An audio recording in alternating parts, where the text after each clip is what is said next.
Hi there, my name is Chris Ward, and I wanted to share with you what had happened to me as it regards to Facebook and what I learned about customer service and identity protection. So, to make a long story brief, back on January 21st, I had actually discovered, I received an email from Facebook that there was an attempt to change my password. And I immediately clicked that this was not me, and I changed the security settings I just changed my password to Facebook. Well, last weekend, it's now been a week since the last occasion. I was out bowling with my family celebrating my mother's 65th birthday, and I get another notification that there was an attempt to change my password. So I immediately tried to log in and change my password, but my email had been changed. So somebody had not only changed my password, but it actually changed the email and the security settings to my Facebook account. So many attempts tried to log back in because I had already set up multiple security features through Facebook. I had my cell phone attached to it to send a code to change my password. I also had the Google Authenticator to get a code through that. I had already uploaded an ID before, so I had my ID.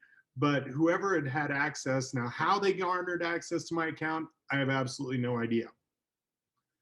But the challenge and why I bring up customer service is because my attempts to reach out to Facebook and change my password back to, or gain access back to my old account has been fruitless in over a week and countless hours trying to resolve the situation. There's just nobody physically that I can contact at Facebook to change the situation. Now, I thought that I had a leg up because I had an ads account through Facebook, which means is that I'm a paying client through Facebook, spent thousands and thousands and thousands of dollars advertising through Facebook. So I thought I at least may have some sort of a back door. But every resolution that Facebook has offered me over the course of the last week involves me having to log into my Facebook account and report it to support from there. Well, I can't log into my account. So as of recent, somebody indicated perhaps I could open up a new account and then report my old account from my new account, in which I did. And I actually got into a email correspondence with somebody from Facebook support, but the time in which they're responding is a little sketchy. I'm getting emails back at midnight, 9 o'clock at night, 2 o'clock in the morning, so on and so forth. So I have to believe that their support team is on the other side of the planet. In addition to that, not one support email corresponds to the information I'm sharing the email before that. Every time they keep asking me for information that's different than what I'm trying to explain to them. And all those support emails are also coming from different people. So nobody knows the whole story. But that's where I was looking at customer service, and I was amazed that the fact that any company who would maintain non-public information. See, a lot of us overshare on social media as it is. For anybody that had access to which they do, has access to my Facebook account, would have my full birthday, the city I was born in, my mother's name, and ultimately can find my mother's maiden name, all my siblings' names, so on and so forth. This is all information that's very clear in the background of my Facebook account. Well, on top of that, the perpetrator had actually got into my ads account and has been running ads. And so fortunately, just due to fraud prevention, over several thousands of dollars in ads have been attempted through my ads account. But of course, I have not been charged for that, so there's been no financial damages, but they have my payment information, been trying to run ads, but of course, clearly they have not been successful there. But the fact that this company that maintains my non-public information has no way to help me out in this situation.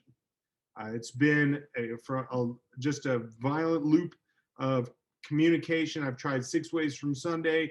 I've reached out to employees on LinkedIn, to Facebook.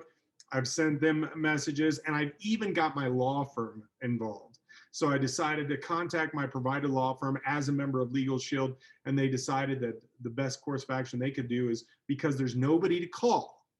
That's the challenge. There's no office to call to report this. So the law firm has to write a letter. So they're firing off a letter this week, actually, to Facebook to request that I have my access to my Facebook account reinstated, because of the fact that there's so much non-public information that's located in my account. So that's 13 years.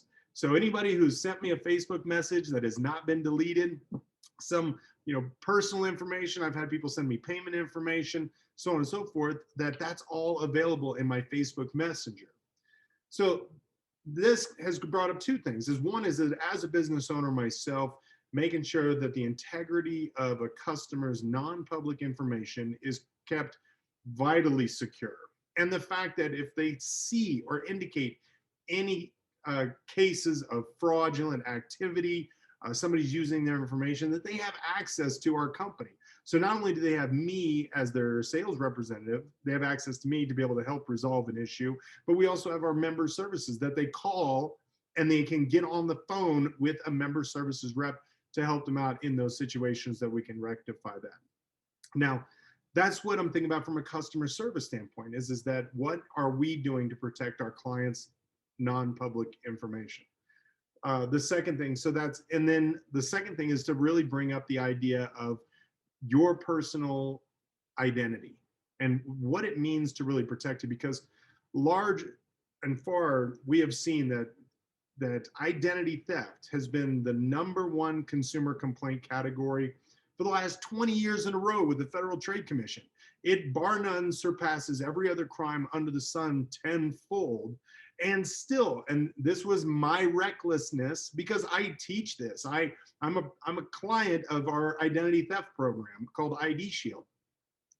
And yet still, no better than to have such a large amount of information available on any website that is not properly encrypted. And so how the thieves were able to get access to that, but all of us should be paying attention to what we're sharing on social media.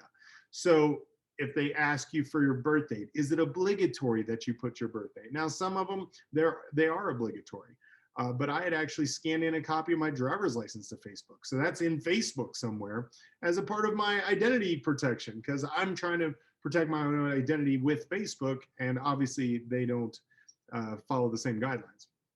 So for all of you that are utilizing any social media, be very careful about what information you're allowing into there that could be used against you to create another persona, because there's a lot of social media where people are creating duplicate social media accounts with your name or likeness.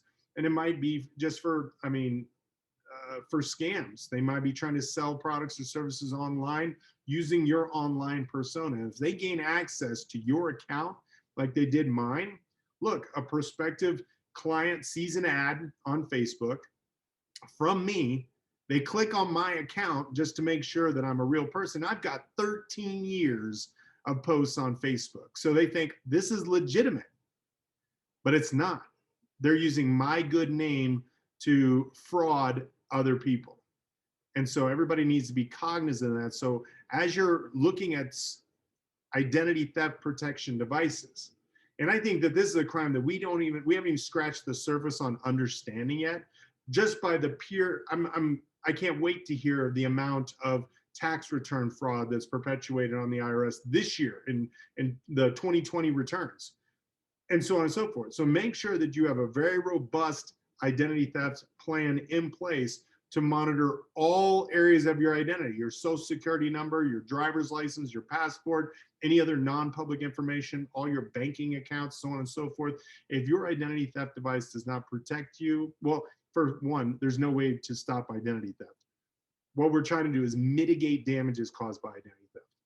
So that's why I want to share with you my story. This is still ongoing, but even though I've been an active member of Facebook for over 13 years, I'm really ashamed that a company of its size and stature does not have better customer service support And I would hope that you that know anybody that has been dealing with problems with a social media company in this regard, reach out to me so I can share with you the resources that I've been utilizing to help you protect your identity. So with that, thank you all very much for hearing my story. And this is Chris Ward from Denver signing off.